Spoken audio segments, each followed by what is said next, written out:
Bismillahirrahmanirrahim. Assalamualaikum warahmatullahi wabarakatuh. Alhamdulillah wa syukrulillah. Assalatu wassalamu ala rasulillah wa ala alihi wa sahbihi wa atbaihi wa man walah. Asyhadu alla ilaha illallah wahdahu la syarikalah wa asyhadu anna Muhammadan abduhu wa rasuluhu la nabiyya ba'da. Raditu billahi rabbah wa bil islami dinnah wa bil Muhammadin sallallahu alaihi wasallam nabiyya wa rasulah. Qala ta'ala fil kitabil karim. A'udzu billahi minasyaitonir rajim. Bismillahirrahmanirrahim. Alif lam mim. Dzalikal kitabu la raiba fihi huddal lil muttaqin. Alladzina yu'minuna bil ghaibi wa yuqimuna sholata wa mimma razaqnahum yunfiqun. Walladzina yu'minuna bima unzila ilaika wa ma unzila min qablik wa bil akhirati hum yuqinun. Ulaika ala hudam mir rabbihim wa ulaika humul muflihun. Sadaqallahu wa sadaqallahul adzim wa sadiq Rasulullah Muhammad sallallahu alaihi wasallam. Rabbi shrah li sadri wa yassir li amri wahlul 'uqdatam min lisani yafqahu qawli, amma ba'd. Kenapa saya baca ayat ini? Karena sungguh luar biasa pujian hanya kepada Allah Subhanahu wa taala, dan kiranya salawat dan salam tercurah bagi junjungan kita, baginda yang mulia, Habibullah, Nabiullah, Sayyidina wa Maulana Rasulullah Muhammad sallallahu alaihi wasallam. Karena tepat sekali yang disebutkan di dalam pembukaan surat Al-Baqarah, surat kedua dari Al-Quranul Karim, ayat yang pertama sampai yang kelima, terutama di ayat yang pertama. Ya, Dzalikal kitabu la raiba fihi huddal lil muttaqin. Tidak ada keraguan dari kitab ini bagi orang-orang yang bertakwa. Allahu Akbar. Ya, Bung Ade, silakan. Salam buat semua. Ustadz Nandar Evangelis. Waduh, mana dia itu? Nggak ada lagi. Evangelis kemana itu? Evangelis. Ayolah, naik dulu. Evangelis kok nggak ada? Jangan terganggu. Nggak boleh terganggu. Masih ada pulsa kan?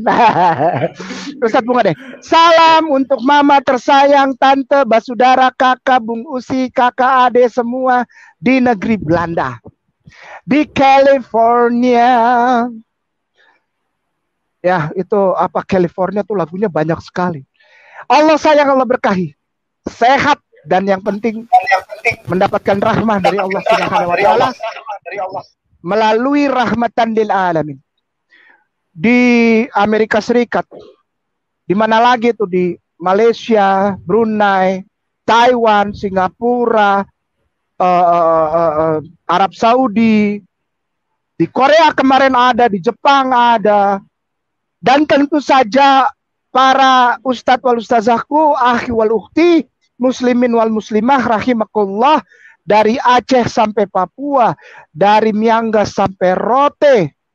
Allah sayang, Allah berkahi. Kainama minta maaf, kainama salah lihat jam. Assalamualaikum warahmatullahi wabarakatuh. Evangelis, jangan ada gangguan terus dong. Ini setiap kali Evangelis tampil nih lampunya wais. Ini lampu ini banyak sekali Evangelis nih. Banyak banget lampunya. Bagi-bagi buat Kainama lah. Kainama di tengah hutan ini.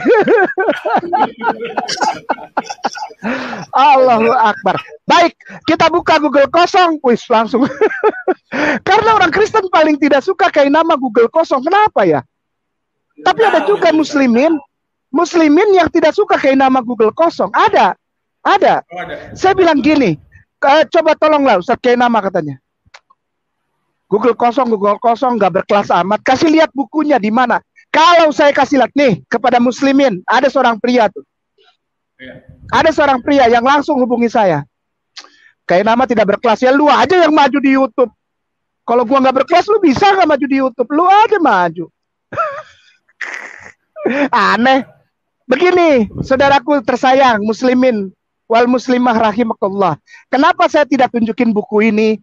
Buku ini menyulitkan para pemirsa. Agama Islam itu tidak boleh bikin orang jadi susah.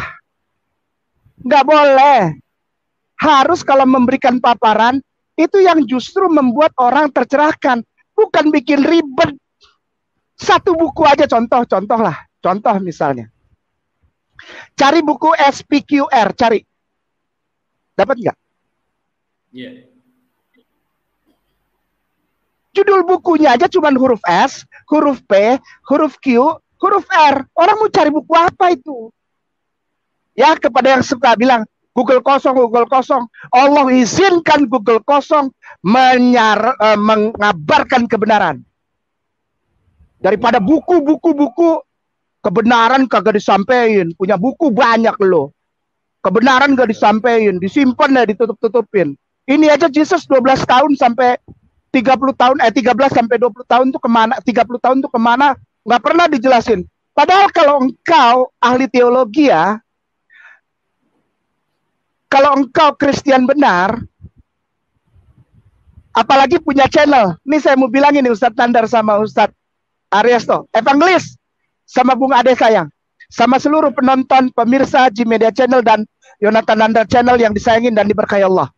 Aku mau bilang sesuatu. Khusus kepada yang punya channel Kristen.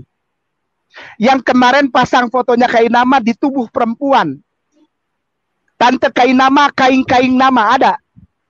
Yeah. Ada, Tante kain-kain nama. Engkau bukan menghina aku. Engkau menghina keluarga besar Kainama. Betul.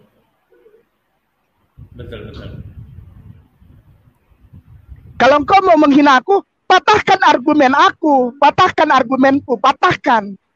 Ambil. Kainama sebut siapa? Misalnya, Yoakim tidak ada dalam Bible. Yoakim adanya di The Gospel of James, Proto Evangelium. Patahkan itu. Cemen itu channel. Saya mau bilang malam ini, channel Kristen yang pasang foto Kainama lalu bilang tubuhnya perempuan tapi fotonya Kainama. Tante Kainama. Yang bikin channel itu nonton nih sekarang nih. Gue bilang sama lo, nggak ada ilmu lo. Cemen.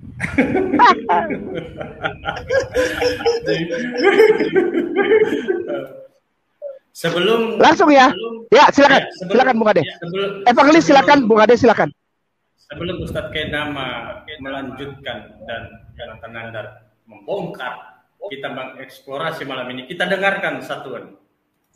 Ini tidak melecehkan agamaku ya. Saya juga beragama Kristen. Di Alkitab Yesus hanya muncul sampai usia 13 tahun. Setelah itu dia muncul lagi di usia 29 ke 30 tahun. Ada usia yang dia tidak terdata di Alkitab. Alkitab hanya menjelaskan Matius 1, 2, dan 3. Yesus terakhir di bait Allah bersama ibu dan ayahnya dengan ahli Farisi. Setelah itu hilang. Matius 4, Yesus di padang gurun. Otomatis usia 14 sampai 28 tahun tidak terdetek Yesus kemana. Yesus hilang 14 tahun. Kalau Nabi Muhammad 40 tahun dia mendapatkan hidayah menjadi seorang nabi dengan munculnya Quran, didampingi oleh Siti Khadijah sebagai sponsorship pelayanannya Nabi mensiarkan agama Islam.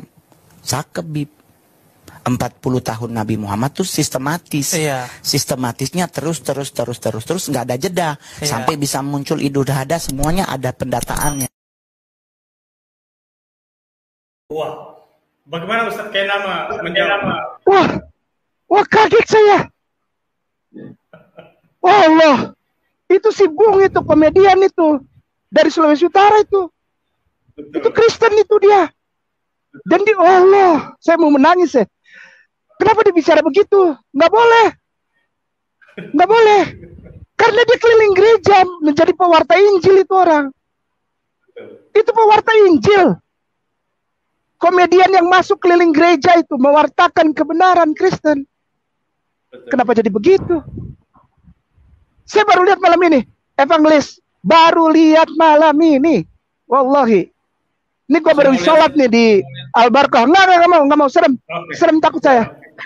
Takut masalahnya dia Kristen. Masalah beliau ini Kristen, Bung.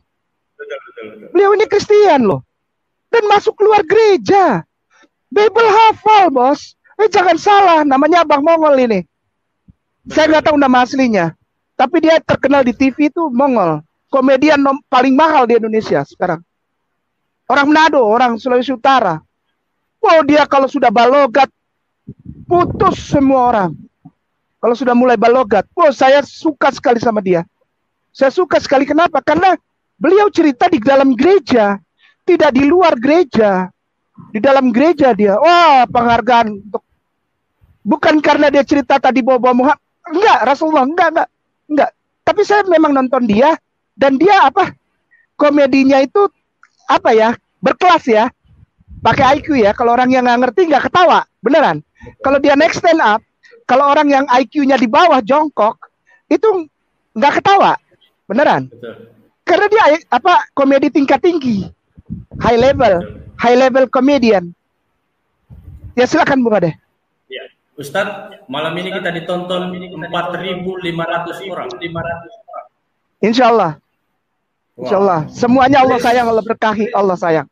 Baik, evangelis kita mulai ya, insya Allah. Nanti saya kalau minta bantuan kepada Bung Ade atau evangelis ya, karena kita tetap begini. Saya tidak akan lepaskan Google. Kenapa? Karena kita pergunakan yang mempermudah orang, bukan bikin sakit kepala, tapi mempermudah orang. Memberikan paparan yang valid, sekali lagi, memberi paparan yang valid. Channel Bung Ade Ariesto, apalagi channelnya Yonatan Nandar, adalah channel-channel, dan semua channel apologet muslimin adalah channel-channel yang berbasis kebenaran, terutama data, historical, theological, linguistikal. Ini kelasnya kita beda. Bukan kelas ece-ece seperti yang dipunyai oleh channel Kristen. Udah pusing mau nanggepin apa sih Kainama, foto Kainama dipotong, dimasukkan ke tubuh perempuan. Dikasih nama Tante Kaing Nama. Siapa itu? Jemaat. Siapa itu? Nggak usah disebut, jangan disebut. Siap. Jemaat Kristen, saudaraku tersayang, I love you so much, Kristen Katolik. Saya, Bung Ade Ariesto, evangelis Yonatan Nandar. Kami bertiga bersama seluruh apologet muslim, sayang antum, garis bawahi, sayang antum di Republik Indonesia yang berdasarkan Pancasila, Undang-Undang Dasar 1945 dan Bhinneka Tunggal Ika, serta kerukunan antar umat beragama. Kami yang sayang. Coba kamu nonton. Hai jemaat Kristen, bangun. Jemaat Kristen Katolik, bangun. Nonton setiap channel Kristen. Isinya cuma caci maki, kata-kata kotor, asumsi, tafsir pribadi, fitnah, adu domba. Itu aja. Cek. Kami tidak pernah menyerang, menghina, tidak. Nih, saksinya bertiga. Karena apa? Kami diajar oleh Al-Quranul Karim dan hadis untuk sayang kamong semua. Katong sayang perkamong semua. Ya, kadang-kala kebenaran pahit, tapi mau gimana lagi? Contoh, kita mulai. Bismillahirrahmanirrahim. Astagfirullahaladzim, astagfirullahaladzim, astagfirullahaladzim, alladzi la ilaha illallah wal hayyul qayyum wa atubu ilaih min jamil masih wala haula wala quwata illa billahil aliyil azim. Gini. Ada daur, ada tatanan, ada sistem, ada runtunan, ada kerangka pola budaya hidup orang Yahudi. Yang pertama namanya Hagigah Lidat Yeled. Hagigah Lidat Yeled itu pengucapan syukur ketika seorang bayi lahir. Biar dia laki-laki maupun perempuan sama. Namanya Hagigah Lidat Yeled. Yeled itu lahir. Itu evangelis belajar itu. Setiap hari dia kursus bahasa Hebrew. Ya, orang Kristen nggak tahu ini, orang Kristen, channel Kristen apalagi yang kemarin potong wajah saya lalu ditaruh di tubuh perempuan, nggak tahu, nggak ngerti, Hagigah Lidat Yeled nggak ngerti. Nggak berani, ada terjemahan. Yang pertama adalah Hagigah Lidat Yeled, yang kedua Berit Milah Khitan, masuk pacaran. Lalu yang ketiga Bar Mitzvah. Anak itu menjadi di bawah anak hukum. Mitzvah itu hukum. Di bawah anak itu diserahkan orang tuanya untuk menjadi milik hukum. Hukum apa? Hukum Tuhan. Oke, sudah? Lalu ada masuk ke antara 10 sampai 12 tahun. Antara 9, 10, 11, 12 tahun. Beit Midrash. Masuk ke madrasah. Ada alim ulama. Lukas pasal 2 ayat 46. Ya. Para rabai. Di dalam Lukas 2:46 ditulis alim ulama di bait Allah. Namanya itu Beit HaKodesh. Beit HaKodesh, ya. Nah ya, lalu sambung lagi. Di dalam kerangka Beit Midrash antara 13 sampai 18 atau 20, 19 tahun, 18, 19, 20 tahun. Antara 13 sampai 18, 19, 20 tahun itu namanya adalah aliyah regalim. Naik. Setelah menjadi hafiz. Hafiz apa? Hafiz Torah. Bereshit. Shemot. Apa tuh? Bemidbar. Satu lagi apa? Vayikra, Bemidbar, Devarim. 5 ini hafal. Dan rabai yang kita hormati sampai sekarang bukan berarti orang Islam tunduk sama rabai, enggak. Kita menghormati dan menghargai para rabai itu yang pintar. Ada satu rabai yang saya suka, saya respect sama dia.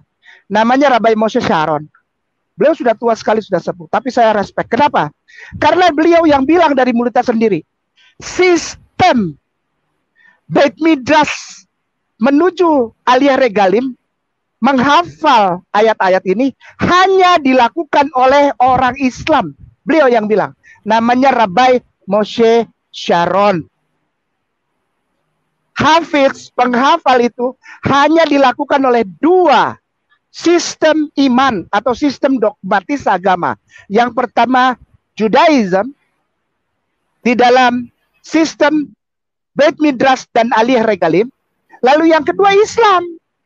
Dari kecil anak-anak dipaksa untuk hafal. Supaya apa?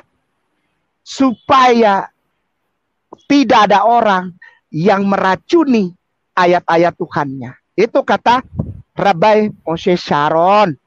Udah lanjut, ini dalam rangka antara umur 13 sampai 28 atau 29 tahun Yesus kemana? Itu pembukaannya. Harus tahu dulu, Hagigah Lidat Yelet.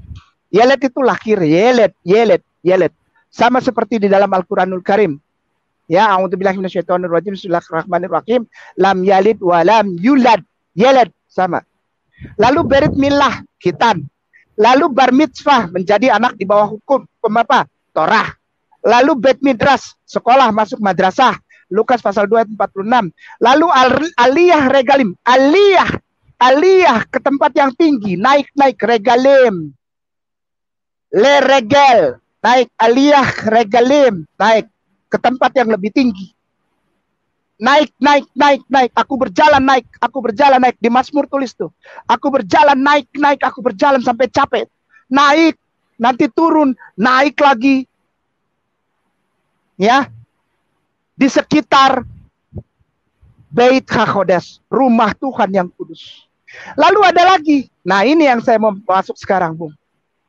Antara Jesus umur 13 sampai 29 ini, pelan-pelan ya, kita sudah masuk ke intinya. Antara 13 sampai 19 ini, atau 20 tahun ini sangat penting. Sebelum orang meminta, ayo mana? Antara 13 sampai 30, kosong, nggak ada. 18 tahun kosong, hilang. Sebetulnya ada, cuma ditutupi. Gitu. Nanti kalau saya ngomong dibilang, cocokologi. Cocokologi dari mana? Orang gua baca kok. Antara umur 13, 14, 15, 16, 17, 18, 19, 20 tahun. Seorang laki-laki yang dipersiapkan untuk jadi rabai, dia kemana? Setelah aliyah regalim, dia ada namanya jenjang waktu Rabbi V. Talmid. Evangelis tolong artiin tuh. Rabi ve Talmid. Artinya apa? Talmidim. Rabi ve Talmidim. Talmid itu siswa. Ya. Open cam dong. Iya. Halo. Iya. Ini Ustadz Kenama dan Evangelis feedback. Ya. Tar. Ternyata harus pakai ini ya.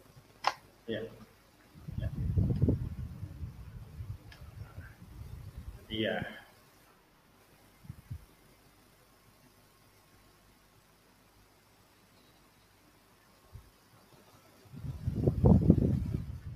Halo, jelas. Tes 1 2. Oke. Ya, oke, jelas.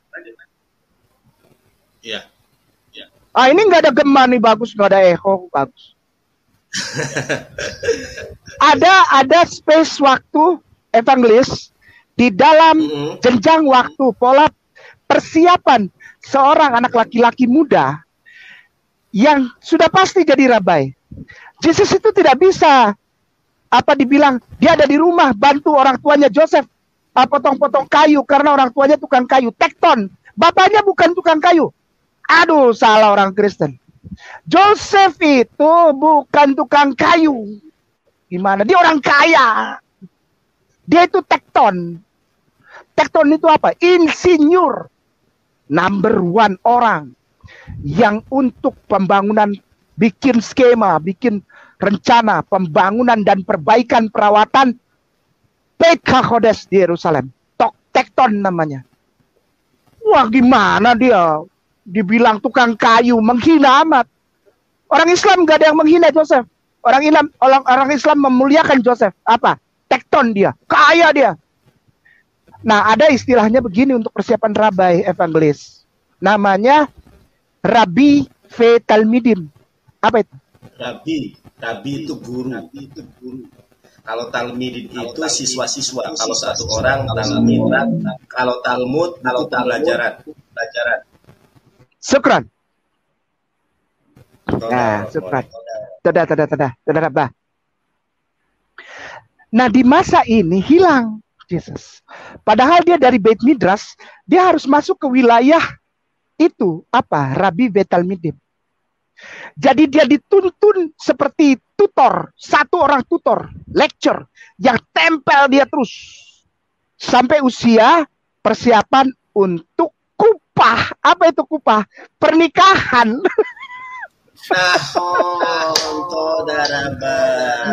Nanti bener Moreh ya. Di sini Moreh ya. Udah lalu, Ustadz evangelisme suka bawa-bawa saya dimaki-maki orang lagi.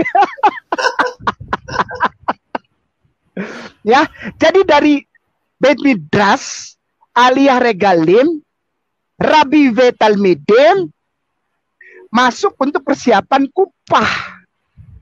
Karena Rabi nggak bisa jadi Rabi kalau dia nggak kupah. Dia kupah.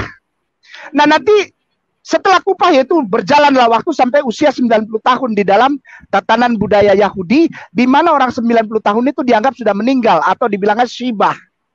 Shibah itu udah lu tua aja udah lu tua aja karena sebetulnya lu udah bakalan meninggal. Shibah. Nah, yang hilang itu adalah Aliyah Regalim dan Rabi ve Talmidim. Kalau kupah kita udah bahas kemarin pernikahan ya. Baik. Apa itu Aliyah Regalim? Aliyah Regalim. Tolong ketik di Google kosong, Ustaz. Siap.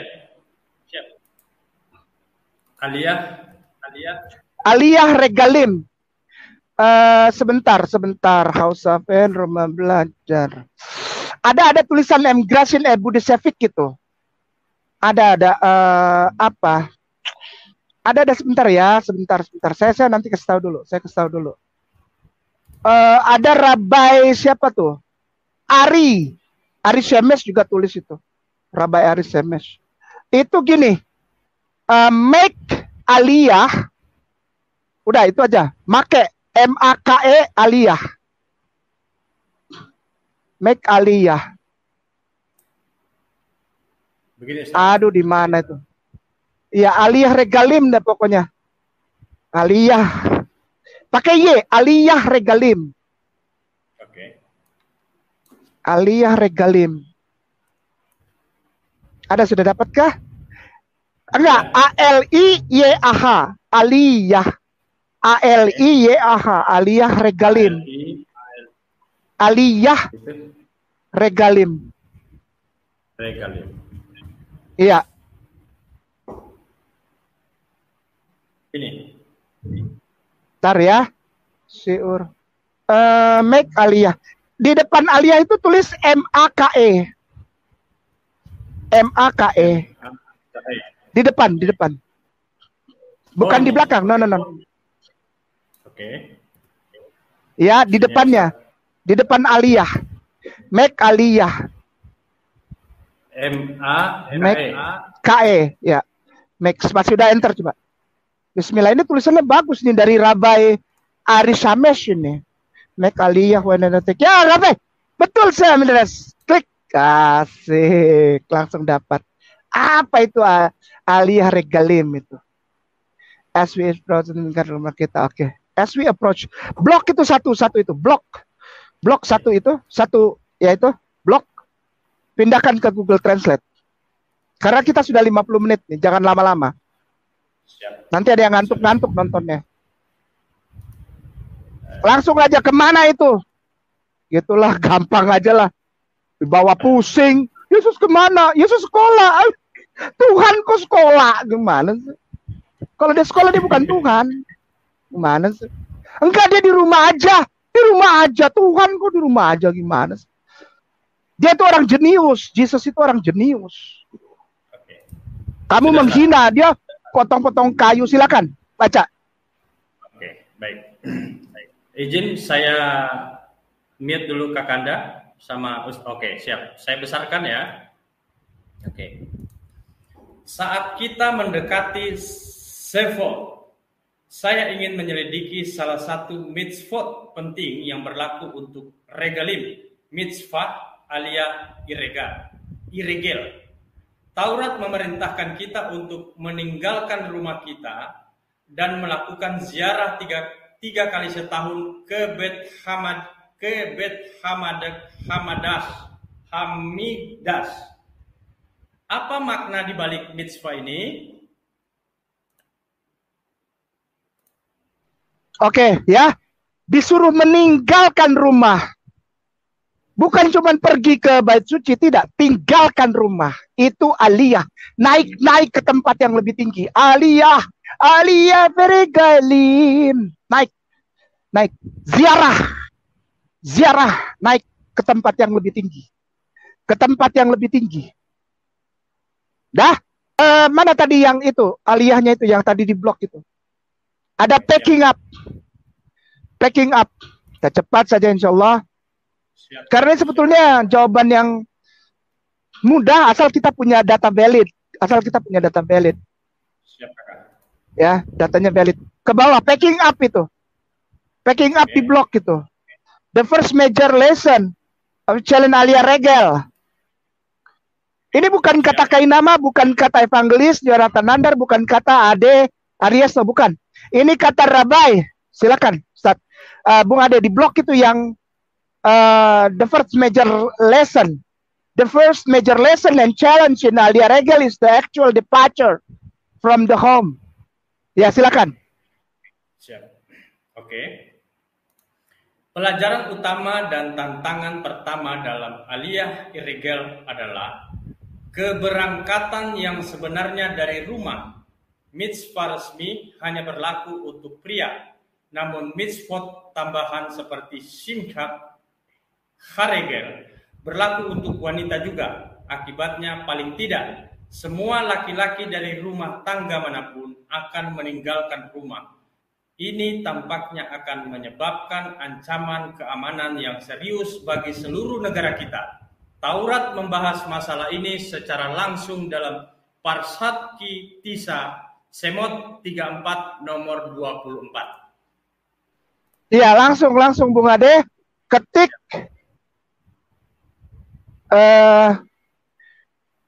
LUKE spasi 2 tanda bagi 46, Luke 2 tanda bagi 46, Ellicott's Commentary for English Reader. 2 tanda bagi 46. Luke spasi tanda bagi 2 tanda bagi 46, Luke 2 tanda bagi 46, Ellicott's ELLICOTTS, Ellicott's Commentary. Ellicott's Commentary for English Reader. Kalau enggak Ellicott's Commentary juga nggak mau. Oke, siap. Langsung saya. Ya, silakan. Iya, biar cepat saja. Ini harus main data. Jangan foto orang dipotong-potong. Data. Ya. Luke 2:46, Ellicott's Commentary for English Reader. Udah nggak apa-apa gitu juga nggak apa-apa lah. Siap. For English Reader. Oke. Mana dia? Ellicott's Commentary, coba geser ke bawah. Bung. Ellicott's Commentary. Itu tuh ada tuh Bible Hub. Oke. Siap. 2. Oke, geser ke bawah, cari yang ke-46, mana dia? Tuh 46 tuh. Tuh, Ellicott's Commentary for English Readers. 46 itu dari 46 dalam kurung di blok sampai di bawah. Oke, ini ya. Ya, itu di blok sampai satu paragraf. Oke, siap. Sudah, Kakak. Udah, pindahkan Google Translator, kita baca sama-sama. Sudah tahu ya? Pelan-pelan sebelum Bung Ade baca. Sebelum Evangelis Jonathan Lander juga baca. Begini saya mau bilang dulu sebentar. Yahudi punya tatanan kehidupan yang teratur. Sekali lagi. Keyahudian punya tatanan hidup yang teratur. Namanya daur hidup. Dimulai dari kelahiran. Anak umur 5 sampai 7 tahun. Ya, dari kelahiran hitan dulu. Kelahiran hitan yang 8 hari itu. Terus anak 5 sampai 7 tahun. Lalu anak 10 sampai 13 tahun. Lalu anak 14, 15 sampai menjelang 20 tahun. Pernikahan dan kematian. Semua teratur dalam rangkaian rukun. Rukun itu tatanan hidup yang harus berada di bawah hukum Torah. Itu orang Yahudi, nggak ngarang. Nggak boleh acak-acakan hidupnya. Bahkan setiap anak mulai dari umur 4 tahun sampai 8 tahun wajib main violin, belajar kursus violin atau piano untuk meningkatkan IQ-nya. Itu orang Yahudi. Nah, Yesus pada zaman Yesus itu berlaku hukum ini, daur hidup ini. Karena Yesus dipersiapkan untuk jadi rabai, karena berpegang kepada Lukas 2:46, dia masuk Beit Midrash, masuk madrasah, maka untuk melihat 13 sampai 29 usianya yang tidak dicatat dalam Alkitab itu gampang. Telusuri adat istiadat itu. Ketemu nanti insya Allah. Ya, nggak sulit. Jangan garang. Yesus sekolah. Jangan ngarang. Yesus di rumah aja bantu-bantu potong. Enggak. Anak-anak Yahudi yang sudah dipersiapkan untuk jadi rabai tidak boleh pegang alat-alat, tidak boleh. Dia khusus. Orang Yahudi gitu. Satu expertise khusus, udah itu aja terus. Jadi atlet terus. Jadi ahli matematika terus. Jadi ahli fisika terus. Kepada Kristus, perahu hanyut ke Marseilles, Prancis, di mana mereka turun dan akhirnya pergi ke Inggris, di mana Yosef menjadi misionaris Kristen pertama, membangun agama Kristen di benua itu jauh sebelum Agustus tiba dengan agama Katolik. Sumber database in.com. Nah, ini pula. Wow, Yesus masa kanak-kanaknya mulai terbongkar, saudara-saudara. Kalau punya niat untuk membuka jujur, pasti ada jalan. Ya. Wow. Kemana dia 13? Dia tidak bisa ditemani oleh Gamaliel menjadi Rabi Vetalmid. Tidak bisa. Rabi Vetalmid harus ada rabi yang tempel, tutor. Evangelis belajar sama siapa tuh? Belajar bahasa Hebrew. Itu ditempel terus. Benar nggak? Ditempel terus. Benar. Saya waktu benar. Mantap evangelis. Ditempel terus. Namanya Rabi Betalmid. Karena ini menjadi budaya Yahudi yang berpegang kepada Torah. Ada ya. Nah, Gamaliel yang waktu itu hidup tidak bisa menempel Yesus. Karena apa? Karena dia di Yerusalem. Yerusalem lagi panas-panasnya. Kenapa? Julius Caesar masuk setelah Antiochus Epiphanes. Jemaat Kristen, channel Kristen nggak ada yang tahu Antiochus Epiphanes, nggak tahu ya. Nggak nyampe ilmunya, nggak tahu. Nonton ini aja lah. Ada namanya Antiochus Epiphanes. Dia potong babi, darahnya disebarin di altar di mezbah suci Beit HaKodesh orang Roma itu. Disusul dengan yang gunung meletus apa? Ada Pompei masuk lebih parah lagi. Dia bikin setiap orang Yahudi itu jadi Yunani, harus menyembah kaisar dan potong babi, darahnya ditaruh di mezbah Pompei. Habis Pompei masuk Julius Caesar. Lalu masuk Vespasianus. Habis Vespasianus, Titus. Yang paling parah itu Julius Caesar sampai Vespasianus. Kenapa?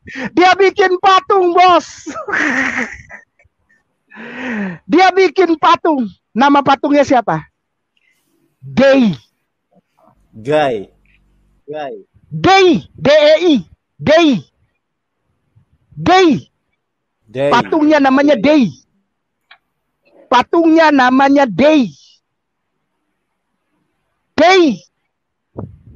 Nama patungnya Dei. Nih yang saya lingkerin. Siap. Dei. Nama patungnya. Nggak usah dicari. Itu udah sejarah udah jelas itu. Nama patungnya Dei. Anaknya namanya Filidei. Agustus Titus. Sehingga Yesus tidak bisa belajar di Yerusalem pada saat itu. Kenapa? Yerusalem udah kotor, bait sucinya kotor. Sudah tidak bisa lagi dipakai. Ngerti ya? Maka itu dia ikut sama pamannya. Pamannya namanya Joseph Arimatea. Orang terkaya di muka bumi ini pada saat itu. Dia punya tambang timah. Dan setiap catat nih pemirsa nih. Catat, rekam kata-kata kain nama. Rekam. Setiap orang Yahudi yang punya tambang timah berarti dia juga punya tambang emas. Wow. Nggak mungkin diambil timahnya aja. Enggak. Nama emasnya emas Sheba.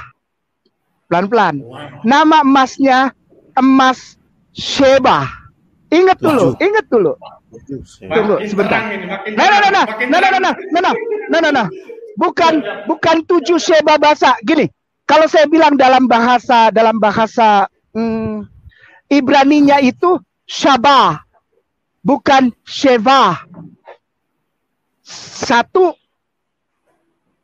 Ehad. 2 apa? Evangelis. Stayim. 3 Salos. 4 Arba. 5 Hamish. 6 Ses. 7 Seba. Ya, ini bukan. Hurufnya lain. Bukan 7. Tapi Saba. Nah, siapa nih? Lanjut ya. Ustaz, apa kabar Ustaz? Ya, Ustaz ya. Kita lanjut. Karena sudah urut dari awal ya. Channel Kristen nggak bisa bikin urut begini, nggak bisa. Ngaco. Maka itu orang Kristen jangan nonton channel Kristen, pusing. Kalau dari kain nama style dari awal, urut. Nah, Joseph Arimatea, pengusaha tambang emas dan timah dari tanah Yudea Galilea. Dan Joseph Arimatea adalah Rabai Sanhedrin. Joseph Arimatea, Rabai Sanhedrin. Dia orang penting di dalam kelompok agama Sanhedrin. Dia Rabai. Tadi kita baca di dalam genealogi Arimatea, Yusuf, bahwa dia adalah wali sah dari Yesus. Benar nggak? Benar nggak Bung Ade? Tadi udah dibaca, benar ya? Benar, dia wali sah. Benar. Ya, jadi Joseph Arimatea menjadi rabai tutor dalam masa Rabai V Talmid. Sekali lagi, ada masa hidup seorang Yahudi namanya Rabai V Talmid. Karena Gamaliel guru besar tidak bisa rapat sama dia, maka yang rapat adalah, yang menjadi tutornya adalah Joseph Arimatea. Belajarnya dibawa melalui saat-saat berdagang. Ponakan menemani paman. Ponakan berniaga bersama paman. Ponakan belajar di dalam masa-masa perniagaan pamannya. Namanya Joseph Arimatea. Demikian. Belajar berdagang. Nah, berdagang begitu, dimulainya dari mana? Emas. Dia beli emas dulu, baru dia punya tambang emas. Karena itu menjadi budaya orang Yahudi. Namanya orang-orang Yahudi yang mengetahui tentang Arabia Felix. Orang Yahudi berbisnis di orang Yahudi, bisnisnya terutama tambang di Arabia Felix. Zaman itu orang Yahudi bisnisnya di Arabia Felix. Ya, oke ya. Nah, ada provinsi-provinsi penghasil tambang yang luar biasa. Ya, di Arabia. Tempat-tempatnya di mana? Ketik Google sekarang. Metals and mining. Saya tulisnya gini Bung Ade. Saya tulis gede-gede aja supaya Bung Ade tulis metal and aduh, evangelis, Ustadz Unggul. Saya hari ini bukan sombong ya, bukan minta maaf ya. Enggak, levelnya bukan level sana. Mau. Makanya itu saya nggak mau debat. Saya nggak mau debat. Saya nggak mau debat. Nggak mau. Kenapa? Ada yang kemarin telepon. Bagaimana kalau ditantang oleh Pak Bambang Nursena atau siapa? Bapak Deki Nagadas. Saya hormat aja lah sama Pak Bambang. Saya hormat. Udah lalu menang lah Bapak Deki Nagadas, lu menang. Karena apa? Gua nggak mau turunin level gua. Gue punya level, sorry, nggak mau.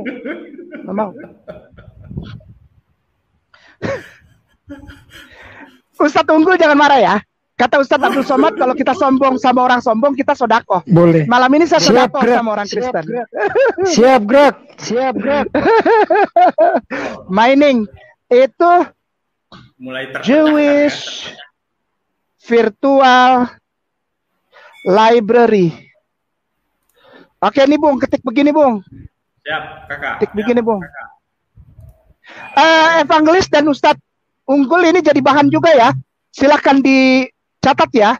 Jadi ini jadi bahan ya. Kayak metal and mining. Oh, and mining. Oke, siap. Mining, oke. Adik anu aja. Ini besarkan. Metal and mining. Cross check. Oke. Metal and mining. Metal and mining. And mining. Dan ya. Mining. Oke. Enggak usah pakai A, M-I-N-I. Enggak usah pakai A miningnya, enggak usah. Oh, enggak usah pakai A. Iya. M-A-M-I, mining ya? Iya, mining. Iya, mining. Mining itu tambang artinya. Spasi Jewish Virtual Library. Jewish pakai H ya, virtual pakai V, virtual library. Spasi library. Oke. Pakai Y dong, gimana pakai Y. Nah itu tuh ada tuh Jewish. Nah itu tuh yang klik tuh Jewish klik. Dah. Okay. Ya. Oke. Siap. Ya. Paragraf ketiga cari. Paragraf. Cari dulu judulnya, bukan cari judulnya. Judulnya gold. Ke bawah gold. Ah, itu tuh gold tuh. Oh ini ya. Gold. Oke. Gold. Six mid. Mention very switch. Oh, gold. Gold is one of those. Ke bawah lagi, coba ke bawah geser. In various the Bible, mana dia? Silver. No, enggak, yang gold. Kita nggak main silver. Kita main yang gold. Gold. The Bible, mana dia? Terus. Mana dia?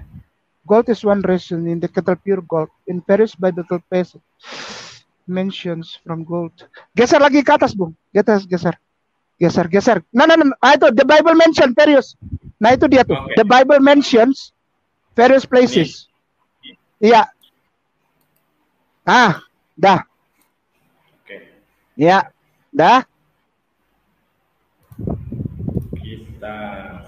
Kita di mana gitu? Dia ngikutnya di mana Jesusnya? Jadi nggak boleh langsung asal ngomong. Dia sekolah. Mana buktinya? Dia bikin tukang kayu di rumah aja. Mana? Ayo kasih data lah. Yuk. Oke. Ya saya mute ya. Ya siap kakak.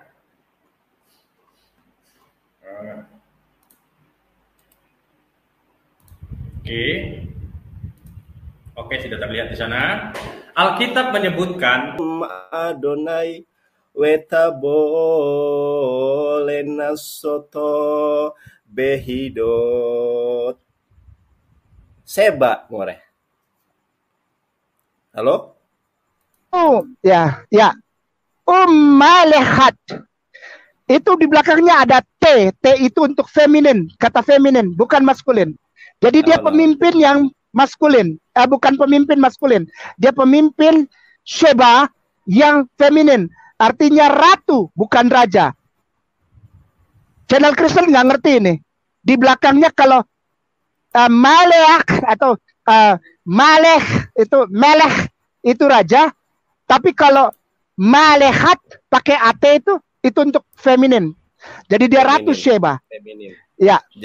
Oke ya, ratu Sheba. Oke. Dilanjut Bung Evangelis Tehilim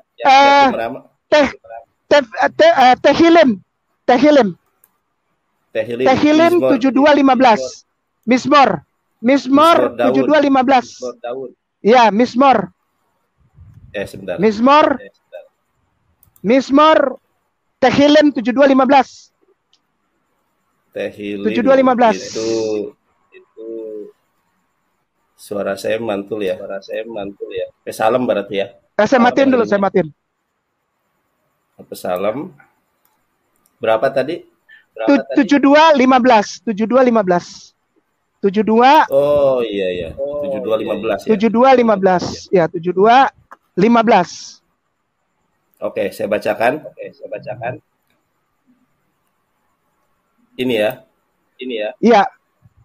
Wehe witten lo mizhab seba wayit falel ba'do tamid khal hayom yebarkhenehu. Hai. Oke. Di situ ada Mitch. Di situ ada Mitzhab itu emas. Sheba. Mitzhab Sheba. Bung Ade ada Sukran Katsiran Evangelis. Kita kembali ke Bung Ade. Bung Ade Google kosong ketik Sabean. Sabean. Sabean. Oke, Sabean. Oke, ya. Iya. Sabean. Oke, kita screen dia. Ya. Sabean. Oke. Sabean. Ya, jadi jelas arahnya kemana ya? Jesus ikut pamannya tuh kemana? Silakan. Yang mana kakak? Wikipedia. Klik aja ya, apa aja terserah. Wikipedia boleh. Klik aja. Nah, di blok itu. Paragraf pertama langsung aja biar nggak lama lah. Oke, siap. Di blok bawa ke bahasa Inggris Google. Jangan banyak-banyak satu hari ngapain. Siap. Ini. Oke, langsung. Siap. Jadi para pemirsa, aku minta maaf malam ini lama karena harus detail, ya, harus detail. Kalau belajar itu harus detail dan harus punya fakta, data valid ya. Silakan. Silakan.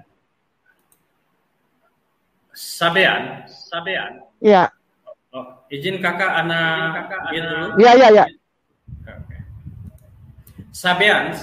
Sabians Arab diromanisasi As-Sabaiyun, Ibrani diromanisasi Sabaim, juga dieja Sabians, adalah orang-orang kuno di Arabia Selatan. Mereka berbicara bahasa Sabean, salah satu bahasa Arab Selatan kuno. Mereka mendirikan kerajaan Sabah dalam kurung Arab di Yaman modern, ya, yang diyakini sebagai tanah Alkitabiah Sheba dan yang tertua dan terpenting dari kerajaan-kerajaan Arab Selatan. Wow. Yes. Udah ya, berarti Yesus ikut omnya itu pamannya Joseph Arimatea sambil Rabbi Fetalmid, dia belajar di tutornya itu Joseph Arimatea, tapi dia juga ikut bisnis apa itu? Tambang. Yang pertama tambang emas, yang kedua tambang timah. Di mana? Di Sabah. Karena emasnya emas terbaik di dunia pada saat itu, namanya emas Pabarim. Ya, oke ya, sudah. Yesus ikut di situ. Itu lama perjalanan mereka itu. Ya, kenapa saya bilang lama? Baik. Karena Yesus itu sampai di Hijaz. Wow. Dia sampai di Hijaz dan dia pelan-pelan ini. Ini belum kesimpulan. Beliau Jesus, orang Kristen, aku tidak menghina. Ya, maka itu jangan nonton channel Kristen kebanyakan. Racun masuk di otak. Jemaat Kristen nonton channel Kristen kebanyakan racun masuk di otak. Maki-maki, ya fitnah itu, kata-kata kotor kebanyakan masuk di otak. Ya, nonton channelnya ini nih, malam ini. Jim Media Channel, Yonandar Channel, Ustadz Unggul, kawan-kawan semua. Nonton, supaya jelas ya. Gini, Yesus sampai di Hijaz. Di tanah Sabean. Ya, Yaman. Nah, Yaman itu naik ke atas sedikit. Ya, kenapa dia lama di sana sebelum dia ikut pamannya lagi untuk berdagang, untuk urus tambang timah dan emas itu? Karena dia sampai di situ sebagai calon rabi. Belum rabi, calon rabi. Dia itu dipanggil Rabuni, guruku atau Rabai, setelah dibaiat oleh Yohanes Pembaptis di Yordan. Sebelum itu dia tidak dipanggil Rabai, tapi dipanggilnya adalah Yeshu Bene Maryam. Tidak pernah dipanggil Bene Joseph. Tidak pernah, karena Joseph bukan bapaknya. Ya, ngerti ya? Atau Jesus atau Yeshua Nazarenus. Yeshua Nasrat. Dia orang Nazaret. Itu aja. Dia nggak pernah dipanggil Rabai. Nah, dalam rangka itu dia ada di Sabah, di Yaman. Nah, dia bersama tutornya itu Joseph Arimatea, Rabai, orang Sanhedrin, diwajibkan naik Aliyah Regalim, naik. Kemana? Makkah. Wow. Karena dari Yaman kita lihat peta. Gini deh, buka peta deh ya. Buka peta aja ya. Buka peta Hijaz. Tulis the map of Hijaz. The map of Hijaz. Hijaz itu ada kok ya. Aliyah Regalim, Aliyah naik. Jadi Yaman itu di bawah kalau di peta. Kalau mau ke Mekah dia naik. Ya. Wow. Dari Yaman mau ke Mekah itu naik. Wah. Channel Kristen nggak nyampe kayak gini mah. Nggak nyampe ininya.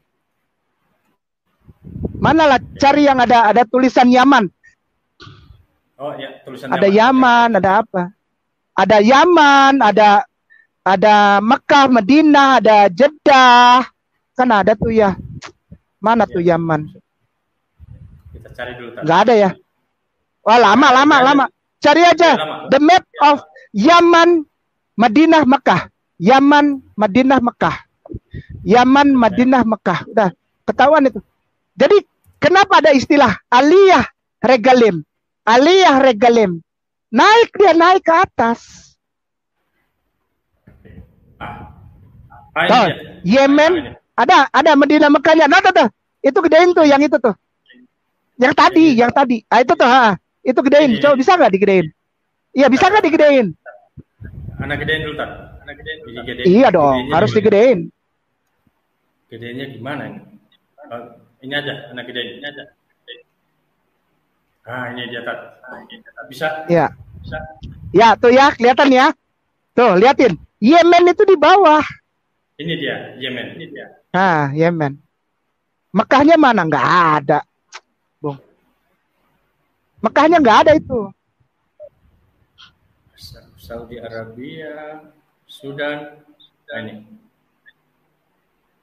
Cari yang ada Mekah, Madinah, Bung. Tuh Yemen tuh. Kelewatan tadi. Ya, bolehlah yang mana aja lah.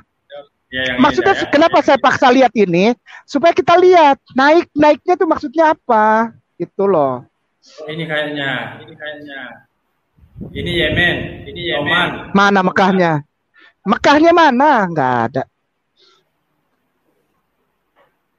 Ada kok tadi di atas, Bung Ade. Ada di atas. Oh, siap. Ada. Ini itu sebelah kiri ya. Ya udah lihat tuh. Okay. Lihat tuh ya, para pemirsa yang budiman. Geser di bawah lagi. Iya, geser ke bawah dikit geser ke bawah pelan. Okay. Jangan jauh. Itu Yemen. Yemen itu di bawah. Betul.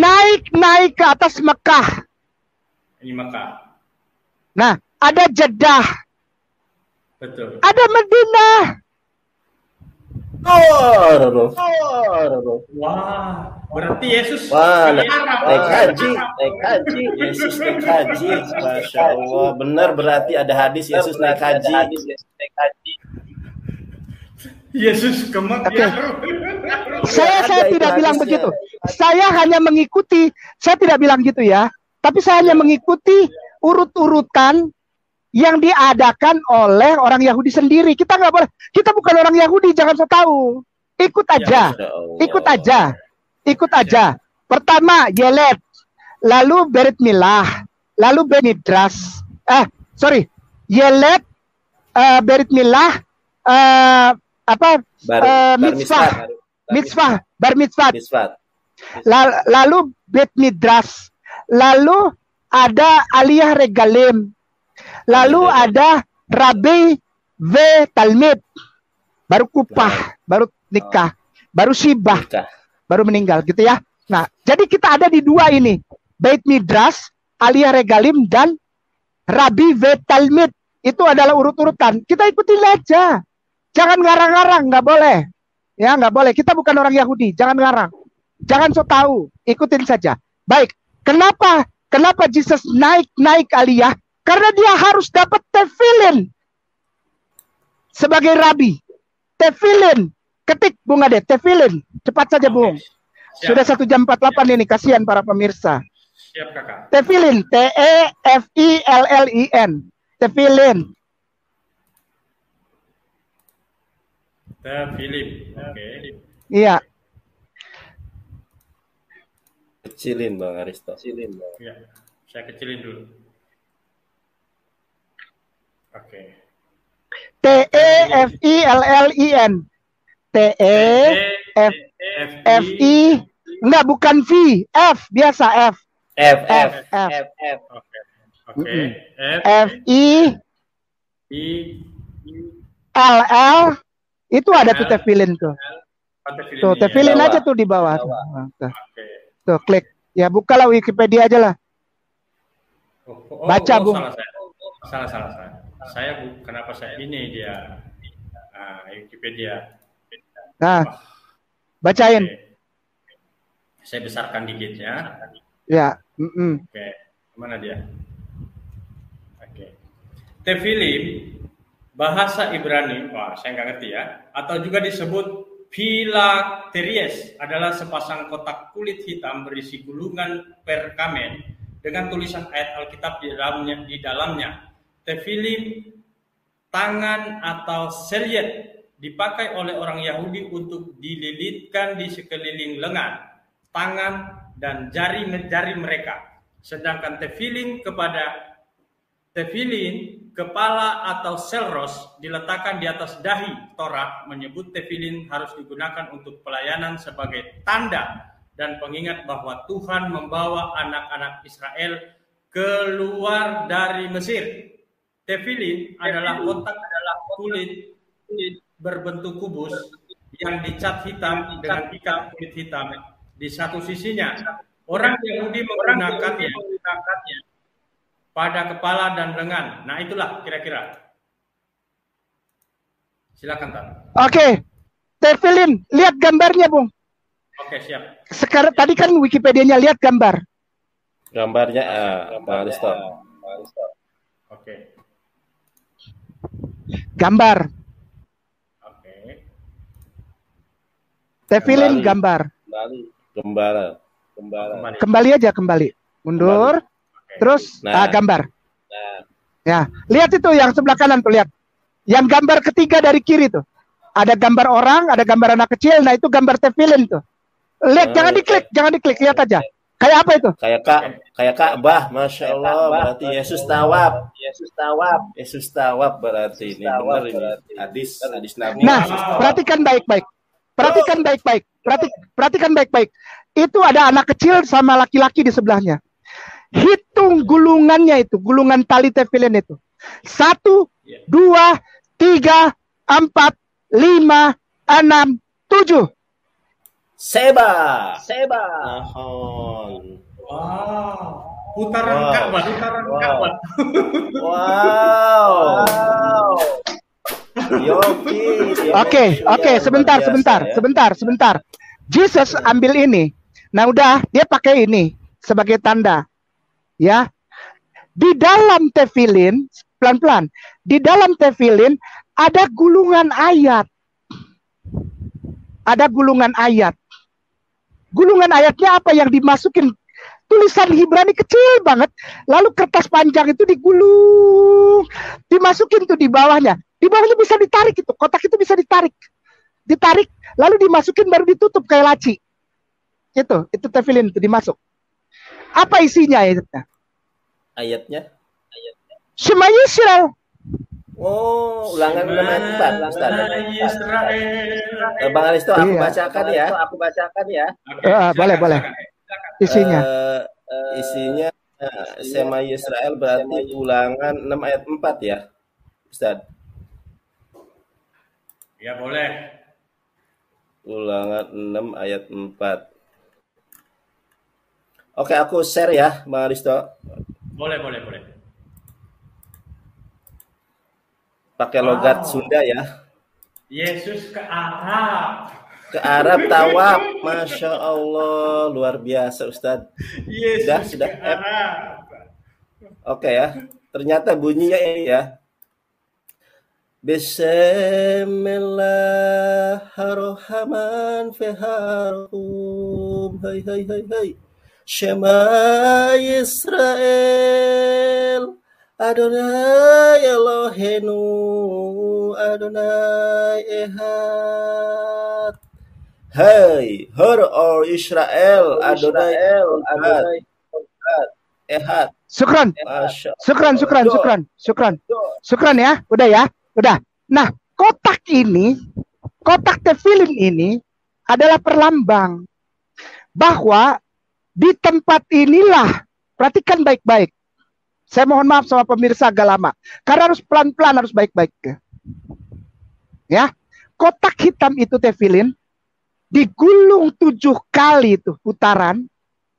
untuk kotak hitam ini dipasang di jidat, udah, isinya Shema Yisrael Adonai Eloheinu Adonai Echad. Ilahuna huwa Allahu Ahad. Ina ilahuna huwa Allahu Ahad. Udah. Nah, ini kenapa bentuknya seperti itu? Untuk mengingatkan bahwa yang dapat tefilin itu, pertama kali tefilin turun, itu Moshe Rabbeinu. Moshe guru kita yang agung, kata orang Yahudi. Moshe Rabbeinu, guru kita yang agung. Musa, Moshe, Nabi Musa alaihissalam. Didapatnya di mana? Di situ. Di situ. Kotak itu untuk mengingat bahwa ayat itu didapat di situ. Allahu Akbar walillahil hamd. Ya, di mana? Di Horeb. Sebentar. Tempatnya di mana waktu itu? Waktu itu mereka nggak bilang Ka'bah, bilangnya Horeb. Ada padang gurun di Horeb. Horeb itu bahasa Ibraninya pedang artinya. Tapi karub dari akar kata yang sama, huruf yang sama, Horeb, karub artinya dekat. Horeb bahasa Arabnya korib. Dekat apa? Horeb itu artinya gunung yang dekat dengan apa? Dekat dengan rumah Yitro.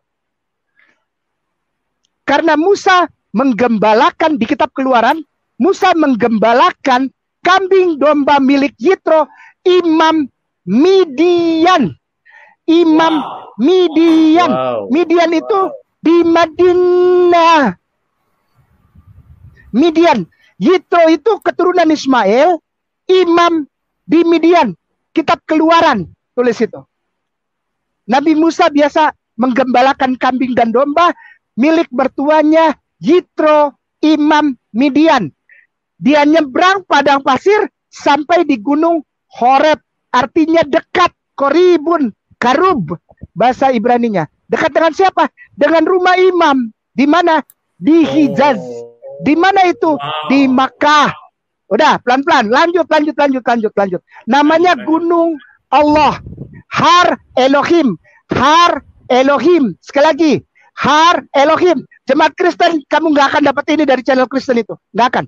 Har Elohim. Har Horeb. Har Elohim. Har Horeb. Dekat dengan siapa? Yitro. Imam Midian. Udah ya. Sekarang buka. Sudah tahu ya? Bahwa itu adalah lambang. Kotak itu adalah titik GPS. GPS, ngerti? Arah. Orang Yahudi pakai Torah itu untuk GPS. Untuk menunjukkan arah. Sampai sekarang orang Yahudi pakai GPS. Torah itu GPS, penunjuk arah. Udah. Nah, Musa dapatnya di situ. Tapi jangan salah. Sebelum Musa sudah ada orang yang ke situ. Maaf. Maaf, salah kayak nama. Sesudah Musa ada lagi orang yang ke situ untuk membuktikan bahwa di situlah kotak hitam itu ada dan Shema Yisrael Adonai Eloheinu Adonai Echad. Siapa itu? Kita buka. Satu raja-raja. Belum. Sabar ya. Satu Raja-Raja 19 ayat 8. Satu Raja-Raja 19 ayat 8. Ada. Ustadz Evangelis sampaikan ya kepada para channel Kristen yang nantang kayak nama nggak mau debat, ya anggap aja mereka menang lah, udah menang. Oh kayak nama takut, ya udah takut aja lah, takut jadi bodoh. Satu raja berapa kakak? 19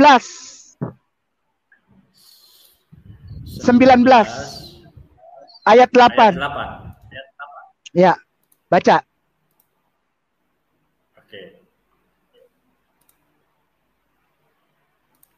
Oke.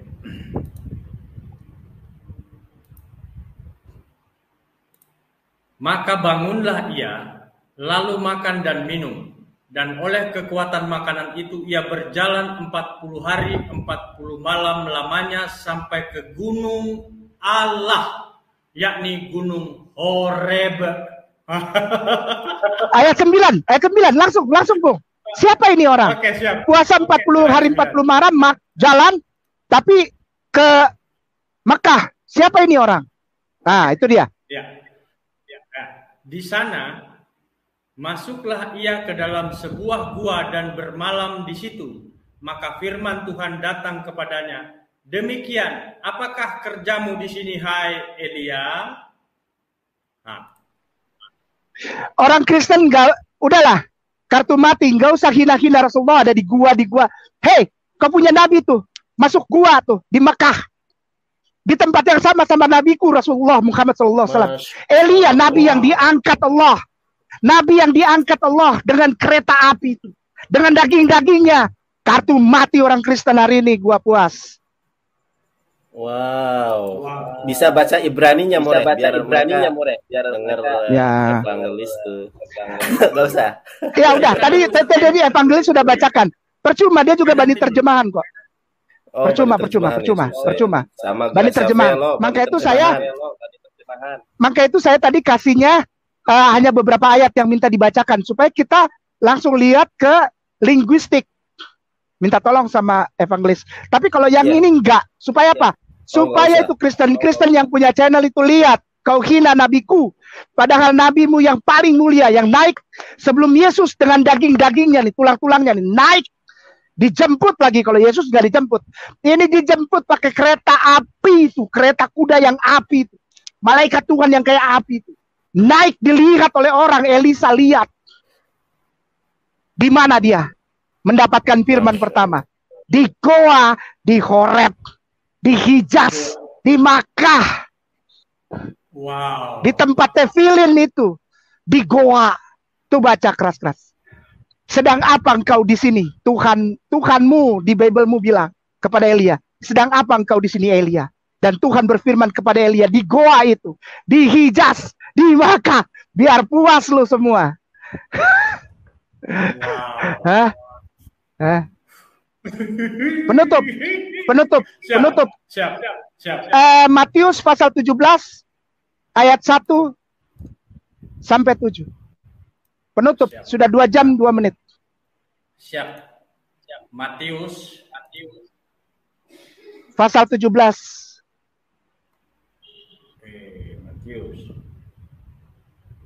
Matius pasal 17 ayat 1. Ayat 1. Oke, siap. Oke. Izin anak, oke, saya bacakan. Besarkan dulu dong. Iyalah.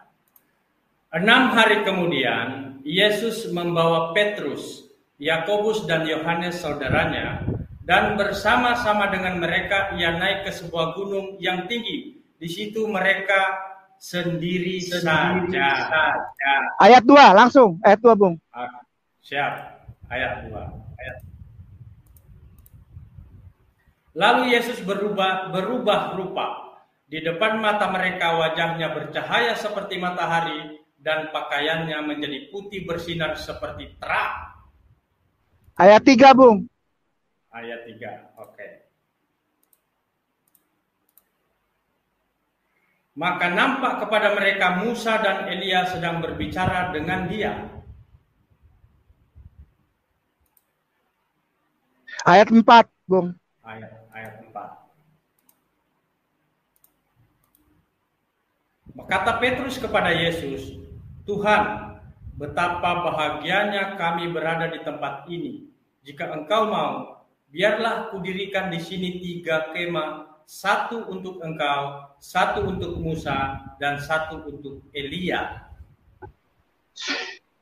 Di dalam Matius pasal 17, Yesus mengajak Petrus, Yakobus, dan Yohanes naik ke atas gunung yang tinggi. Namanya Gunung Hermon. Tingginya Gunung Hermon di Israel. Tingginya 2.841 meter dari permukaan laut. Tingginya aja gua hafal.